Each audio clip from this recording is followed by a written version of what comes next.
Attention! You're about to see something that can change everything you believe about the world around you, but I warn you in advance, after this video, there is no turning back. What would you do if you knew that everything that is happening now, crises, wars, technological advances, economic collapses, was already planned a long time ago? That none of this is by chance, and that there is a group operating in the shadows, pulling the strings, leading the world to a single destination. Worse, the Bible prophesied all of this thousands of years ago. The problem? They don't want you to know. While you sleep, while you distract yourself, the stage is being set for something much bigger and much darker. Have you noticed how the world is changing too fast? How does everything that once seemed absurd now become acceptable? This is not evolution, it is manipulation. What is coming will be impossible to ignore, but only those who understand the signs will have time to react. Keep watching before it's too late. From the earliest times, mankind has sought a unified global government. The concept of a new world order has been the subject of heated debates, both in political and religious circles. But the question that really needs to be asked is, was this idea merely a human ambition or a prophetic plan in motion? The book of Daniel 7 already mentioned a final empire, fierce and controlling, which would devour the entire earth and establish a regime never seen before. Interestingly, in speeches by influential leaders, terms such as global governance and world reorganization have become increasingly frequent. Coincidence? Or a disguised warning for those who have eyes to see?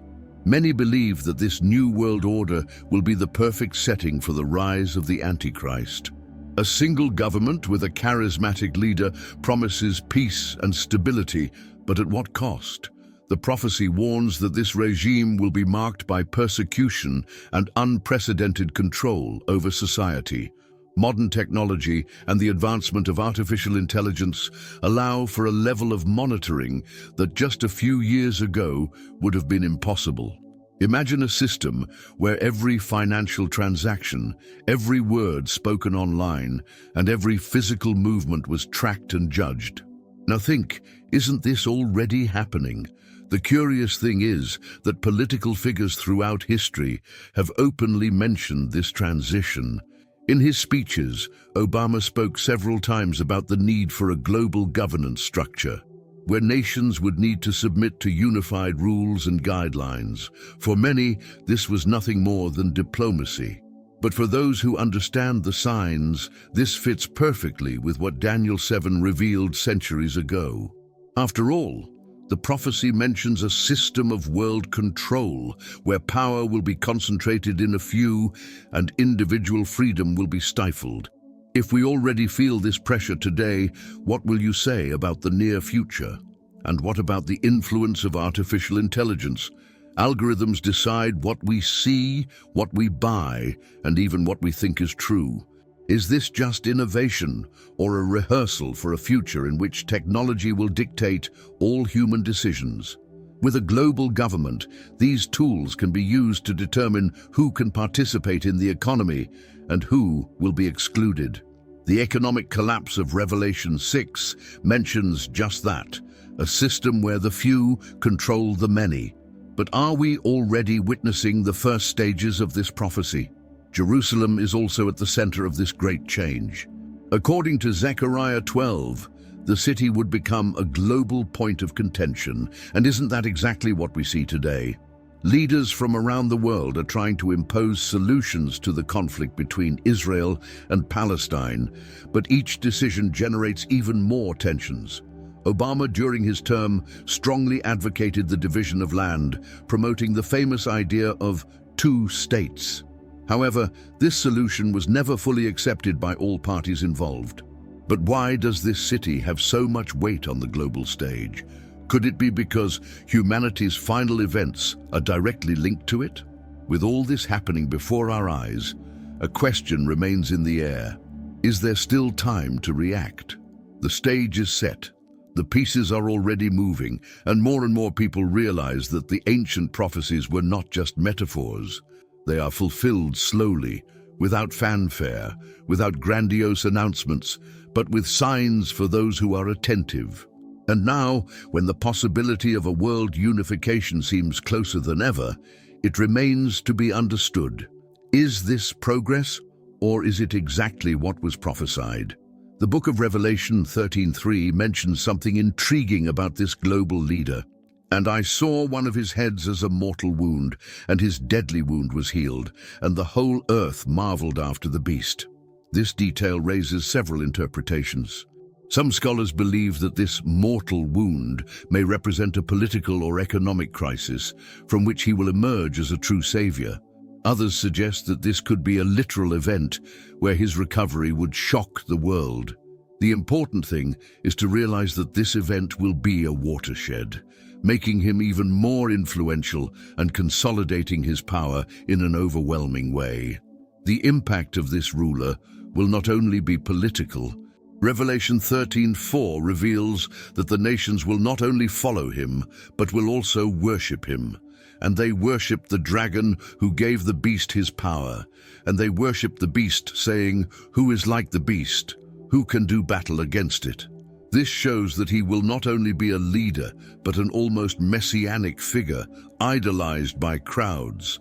His charisma and influence will be unprecedented. Just look at how modern society reacts to popular leaders. Social networks amplify speeches, turn politicians into celebrities, and generate almost religious devotion. Now imagine this on a global level, with monitoring technology and full control over the narrative. Does it seem like something far away? Or are we already moving towards it? Another revealing detail appears in Revelation 13:7, which says, "And it was given unto him to make war with the saints, and to overcome them. And power was given to him over every tribe and tongue and nation." That is, this global leader will have the power to persecute those who do not submit to his system. The persecution of Christians is nothing new, but it is intensifying in several parts of the world. Restrictions on freedom of expression, censorship of religious content, and attacks on Christian morality are already part of reality. What would prevent this scenario from becoming even more severe under a unified global government? And here's a crucial point. Revelation 13:16-17 warns us about an economic system controlled by this ruler. "And he causeth all, small and great, rich and poor, free and bond, to be put a mark on their right hand or on their foreheads, so that no one can buy or sell except he who has the mark, or the name of the beast, or the number of his name." This points to a financial system where only those who accept your brand will have access to savings. Today, we see technological advancements that could make this reality possible. Government digital currencies, artificial intelligence tracking transactions, and biometric identification being integrated into global commerce. If physical cash becomes obsolete, control over the population will be absolute. The question is, are we approaching this scenario? Is the world being prepared for this type of government? Obama, during his administration, mentioned several times the need for global governance and a regulated financial system on a global scale. If this has been on the political agenda for years, what about the near future? Revelation gives us a map of the events that would come before the end of time, and it seems many of these pieces are already falling into place. Since biblical times, Jerusalem has always been in the center of world attention. But why? What is it about this city that arouses so much interest and conflict? Zechariah 12:2-3 has been giving us this answer for millennia. "Behold, I will make Jerusalem a cup of trembling to all the peoples round about, and it will also be surrounded in battle against Judah. In that day I will make Jerusalem a heavy stone for all peoples. All those who carry it will certainly be torn to pieces." This means that in recent times, Jerusalem would become the center of global political and religious tensions. And that's exactly what we see today. No other city in the world arouses as much debate, as much diplomatic effort, and as much resistance as the capital of Israel. In recent years, World leaders have tried to impose solutions to the conflict between Israel and Palestine, and one of the names that has been most involved in this debate is Obama. During his rule, he pushed hard for a two-state solution, where Israel and Palestine would divide the land.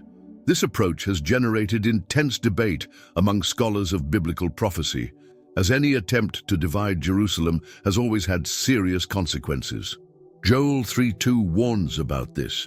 Then I will gather all the nations and bring them down to the valley of Jehoshaphat, and there I will enter into judgment with them for the sake of my people and my inheritance, Israel, whom they scattered among the nations and divided my land. That is, according to the Bible, God will judge the nations that try to divide the land of Israel. And, looking at history, whenever great powers rose up against Jerusalem, they ended up reaping unexpected consequences. And what about the increasingly frequent conflicts? Jerusalem is in the midst of constant disputes, attacks, and controversial statements. But what many ignore is that this chaos has already been predicted in the prophecy. In Zechariah 12:9, God makes it clear that there will be an outcome. And in that day I will seek to destroy all the nations that come against Jerusalem. This means that any nation that tries to impose its own will on the city will eventually face an inevitable fate. Looking at recent events, we see how international relations are increasingly strained. Every political decision involving Jerusalem provokes global reactions, sanctions, and new threats. Moreover, Jerusalem is not just a city. It is a spiritual symbol, the place where God chose to establish his name. That is why Revelation 21:2 describes the vision of the New Jerusalem, the holy city that will descend from heaven at the end of time. But before that, the battle for this city will continue to grow until the culminating moment of the prophecies. Jesus himself, in Matthew 24:15, warned of the moment when a great desolating event would take place in the holy place, pointing to a future where Jerusalem would again be the center of global decisions. Now look at the current scenario. Every great power has an opinion about Jerusalem. The United States has already moved its embassy there, recognizing it as Israel's capital. At the same time, other nations condemned this decision, further reigniting the conflicts. The question that remains is, how close are we to the full fulfillment of this prophecy? If even leaders like Obama have already placed Jerusalem as a key piece in their policies, is the final scenario closer than we imagine? The Middle East has always been the scene of endless disputes, wars, and conflicts. But why is this region, specifically, so explosive? The answer lies in biblical prophecies. Revelation 16:16 talks about a final confrontation, a war that will gather nations from all over the earth to the place called Armageddon.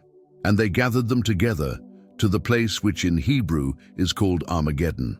This will be the greatest conflict in human history, a time when world powers will gather for the decisive battle before Christ's return. And when we analyze the current scenario, it is not difficult to see that events are already aligning for this outcome. Middle East politics has always revolved around fragile alliances, territorial disputes, and religious clashes. During the Obama administration, diplomatic agreements and tensions with countries such as Iran, Israel, and Saudi Arabia intensified. The former president was one of those responsible for the famous nuclear deal with Iran, a treaty that generated harsh criticism from Western allies and strengthened the Islamic country in the region. But what few realize is that Ezekiel 38 already mentions a great coalition of nations that will rise up against Israel in the last days. Iran, ancient Persians, is directly involved in this prophecy. The Bible also mentions the participation of Russia and China in this scenario. Ezekiel 38:4-5 describes the formation of a large army led by Gog from the land of Magog, something that many associate with Russia. Revelation 16:12 mentions the drying up of the Euphrates River, allowing the armies of the kings of the East to pass through, possibly indicative of China preparing for this final war. The alliance between these countries has strengthened in recent years. If we couple this with rising tensions in the Middle East, the prophecy seems to be unfolding before our eyes. The war of Armageddon will not be just any conflict. Revelation 19:19 describes that this clash will not only involve military forces, but also a direct confrontation against God. And I saw the beast and the kings of the earth and their armies gathered together to make war against him that sat on the horse and his army. This means that the nations will be so blinded by power that they will dare to rise up against divine authority itself.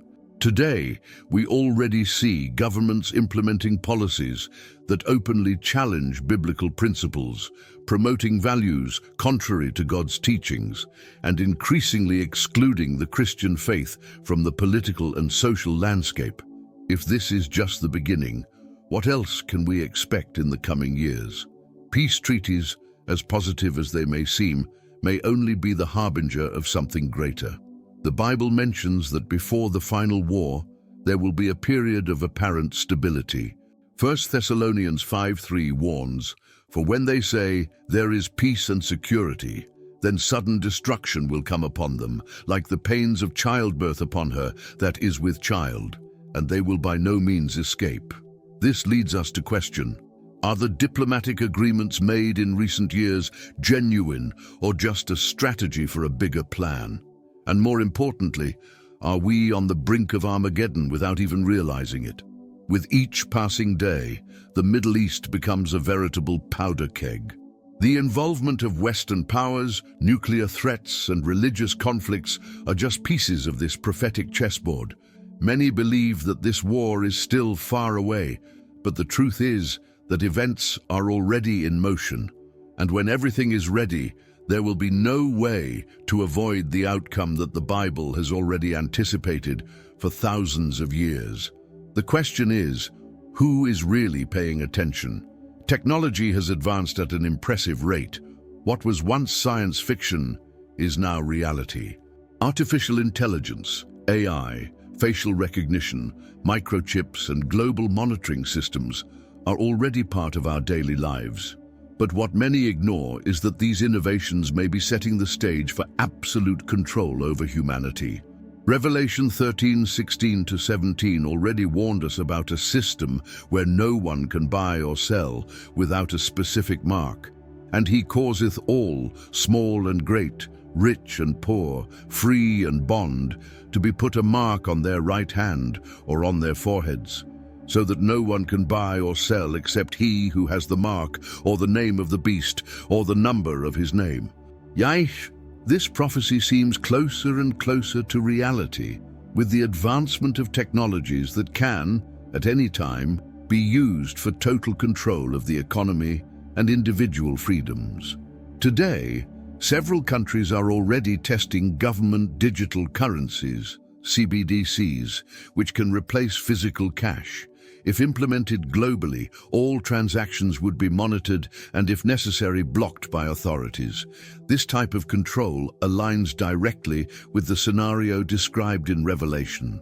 In addition, large technology corporations are already working on the development of implantable chips that could replace credit cards and passwords. A simple touch of the hand could allow payments, identification, and even access to essential services. But what if this becomes mandatory? Those who would refuse would run the risk of being excluded from the system. The advancement of artificial intelligence is also a fundamental piece in this board.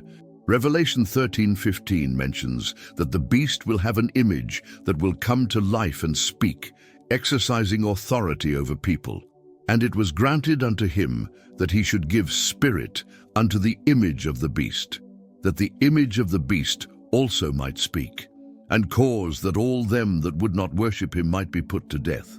This could refer to a highly advanced AI system, controlling information, censoring dissidents, and ensuring global submission. Today, we already live under subtle digital control, where algorithms decide what we see, what we buy, and even what we think. What will happen when this technology is in the hands of a single world government? During his administration, Obama invested heavily in technological advances and biotechnology research. He was a great advocate for digitalization and the use of technology to integrate global systems. This type of policy, although it seems modern and efficient, also opens doors to total monitoring. Today, we are just one step away from a system where all of a person's information, their financial history, health history, and even political opinions can be tracked and used against them if they refuse to submit to the current regime. And what about the growing dependence on technology? Devices that track habits, cameras that automatically identify faces, virtual assistants that record our conversations. All this already happens, and people accept it without question. But what would happen if this same system were used to control worship? Daniel 3:5-6 gives us a glimpse of what may be to come when Nebuchadnezzar demanded that everyone worship his statue under threat of death. In the future, will a similar system be imposed, where only those who bow to the Antichrist will be able to gain access to society? With each new technological advance, we approach a point of no return. In the past, these predictions seemed impossible, but today they are already palpable reality. What seemed like a distant future can now be implemented overnight. The question is not if this will happen, but when. And the most important question, are you prepared to discern the signs before it's too late? The world economy seems to be walking a tightrope.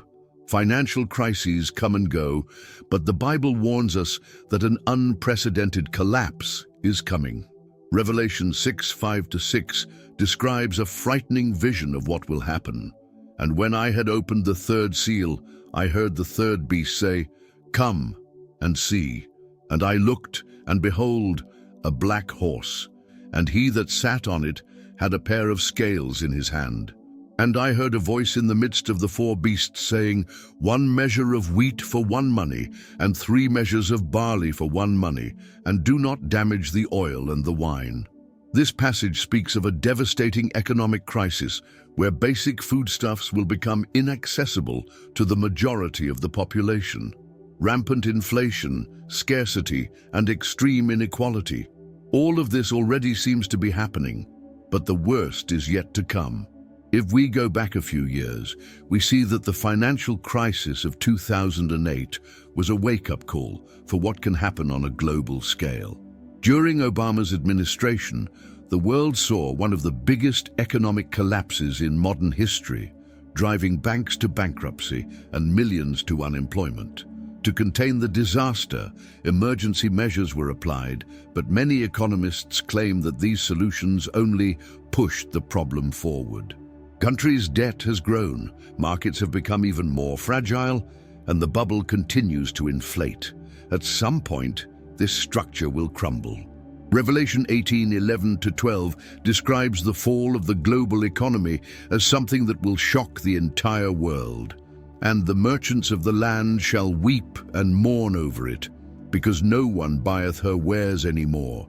Merchandise of gold and of silver, and of precious stones, and of pearls, and of fine linen, and of purple, and of silk, and of scarlet, and of every odoriferous wood, and of every vessel of ivory, and of every vessel of most precious wood, and of copper, and of iron, and of marble. This shows a total collapse of the financial system and world trade. Today, many rely on digital economies, stock markets, and investments that can disappear overnight. The transition to a unified economic system is also part of this prophetic plan. As already mentioned in Revelation 13:17, a centralized financial system will require people to accept the mark of the beast in order to buy and sell. But before that happens, it is necessary for the current system to collapse, forcing the adoption of new rules. What are we seeing in recent years? An increasing digitization of money, the strengthening of government digital currencies, CBDCs, and an increase in surveillance over financial transactions. All this sets the stage for absolute economic control.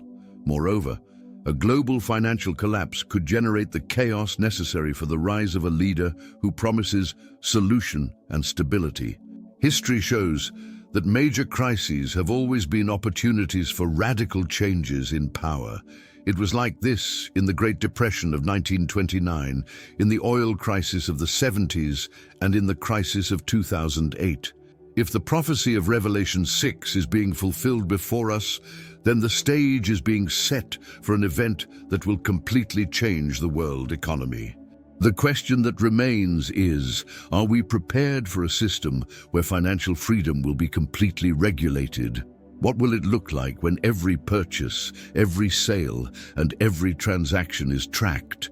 If the Bible has been warning us about this for centuries, why do many still insist on ignoring the signs? Since the time of Jesus, the persecution of Christians has been a reality.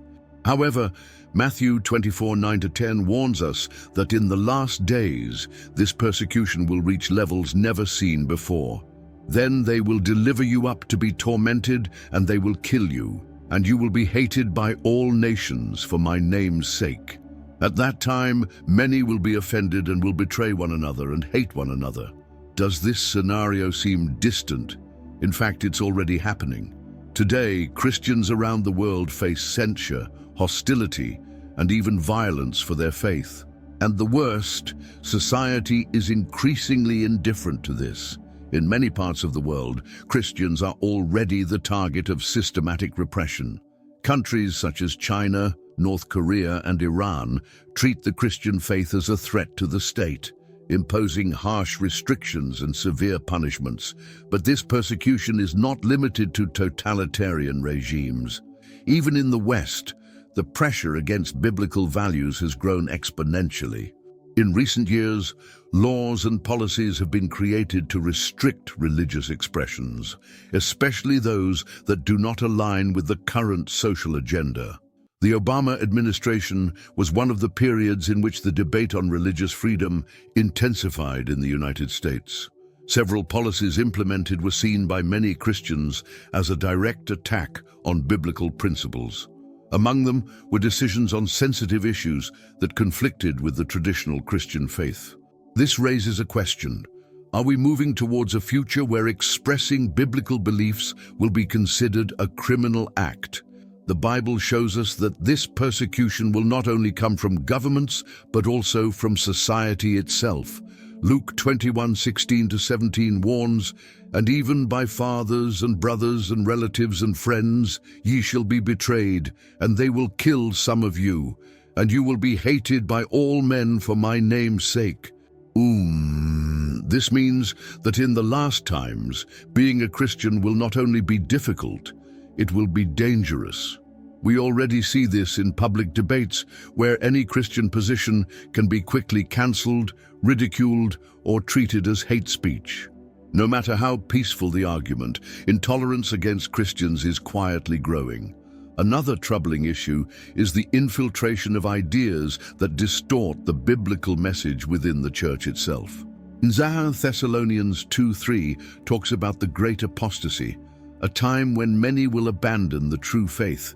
"Let no one deceive you in any way, for it shall not be so, until the apostasy cometh first, and the man of sin, the son of perdition, be revealed." This is already happening. Many modern preachers adapt the Bible to please the masses, leaving aside essential teaching so as not to displease today's culture. This is not just a marketing strategy, but a clear sign that the true faith is being undermined from within. In the face of all this, the question remains, are we prepared to resist the growing persecution? The Bible warned us that this time would come. With each passing day, it becomes more evident that we are in that time. If today there are already Christians being silenced, fired, and ridiculed for defending their faith, what will it be like when this persecution becomes the rule? The United States has always been considered the most powerful nation in the world. However, many students of biblical prophecy note something curious. The Bible does not directly mention the US in the final events. How can such an influential country simply disappear from the prophetic scene? The answer may lie in Ezekiel 38, which tells of a great end-time conflict involving a coalition of nations. If the US were a great power at that time, it would be mentioned, but it is not. This means that their global influence could diminish dramatically before the events of the end times unfold. Ezekiel 38, 2-5 mentions some of the nations that will be involved in the final confrontation.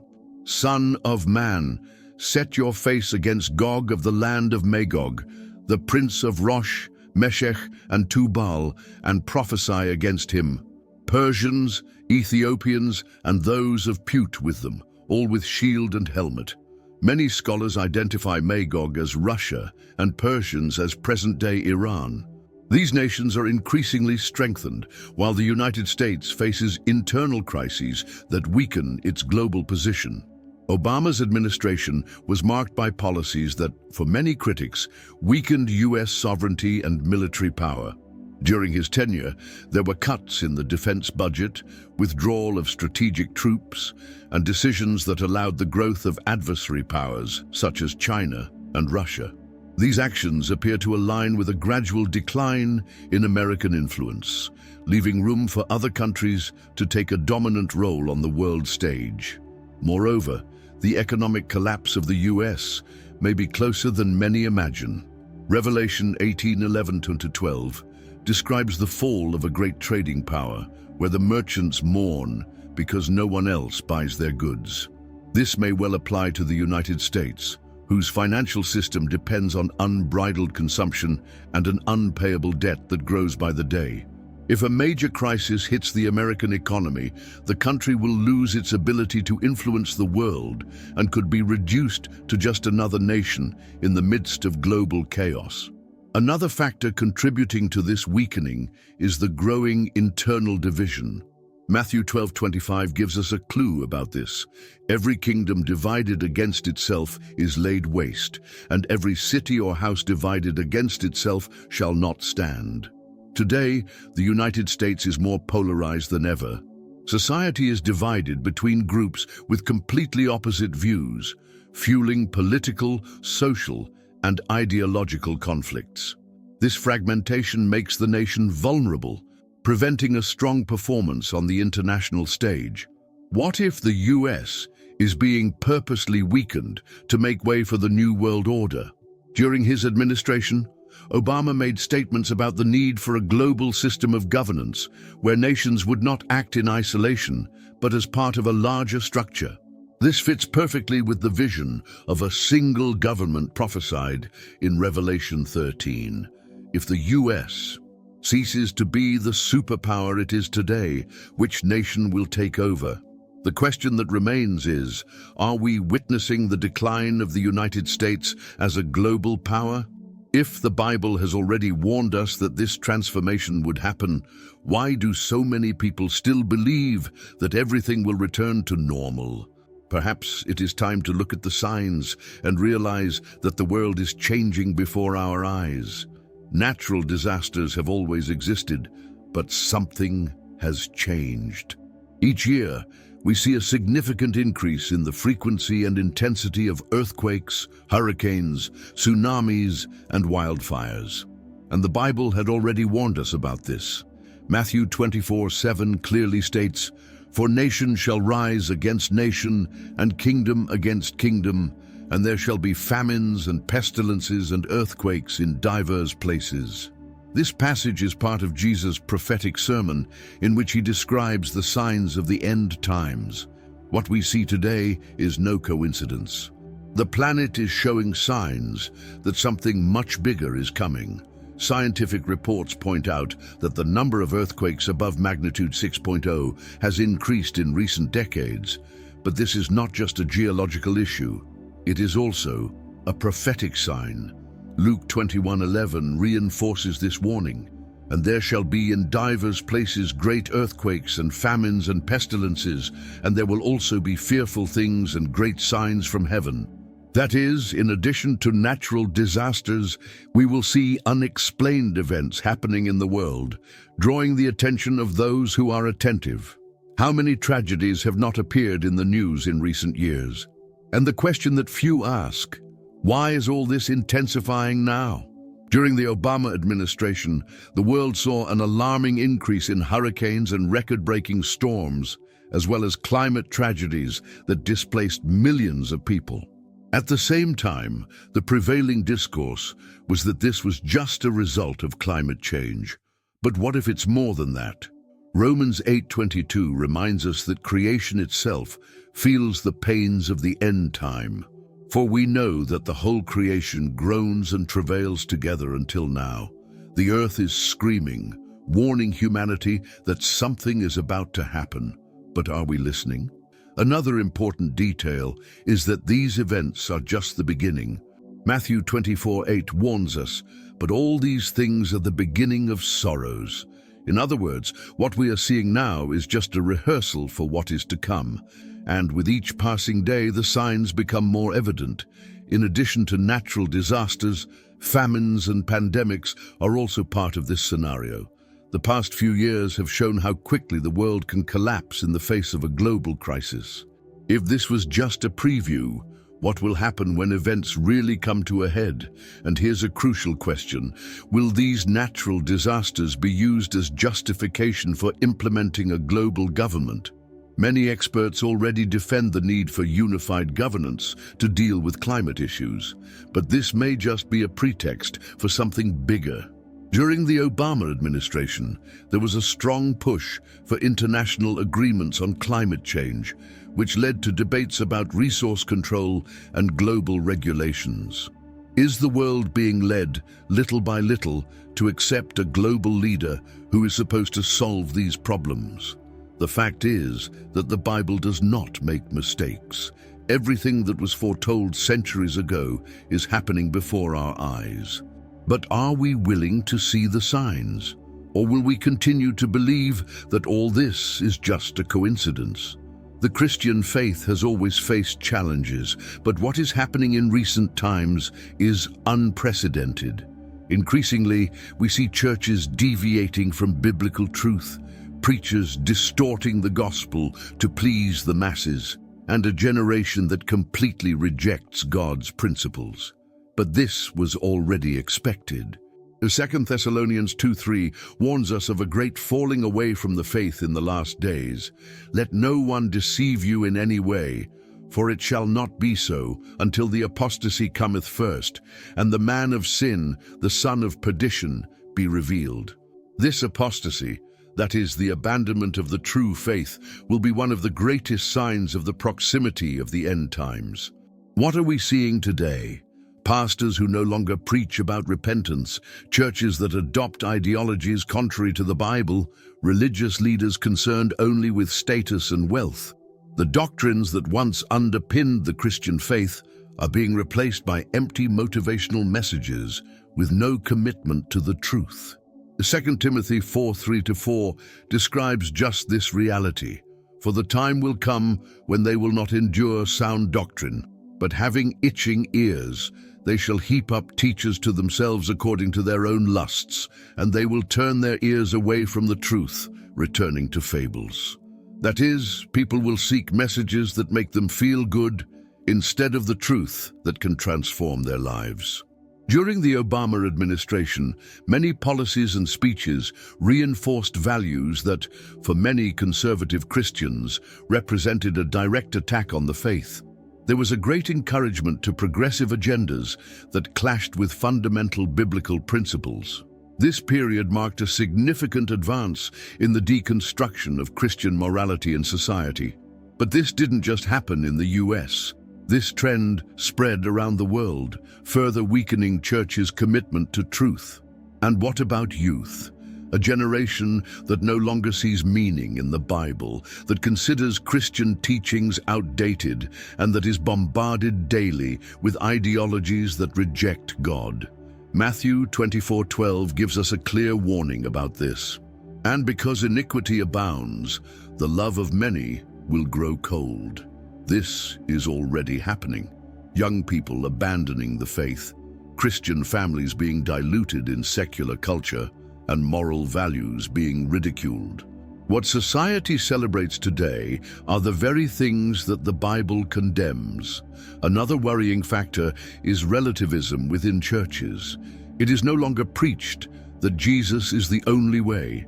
Many denominations teach that all religions lead to God, something that directly contradicts John 14:6, "I am the way and the truth and the life. No one comes to the Father except through me."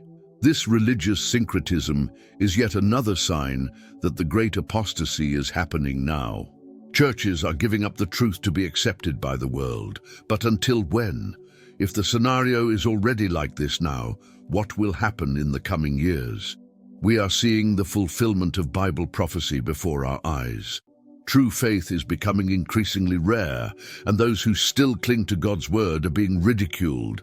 The question is, are you prepared to resist this great apostasy?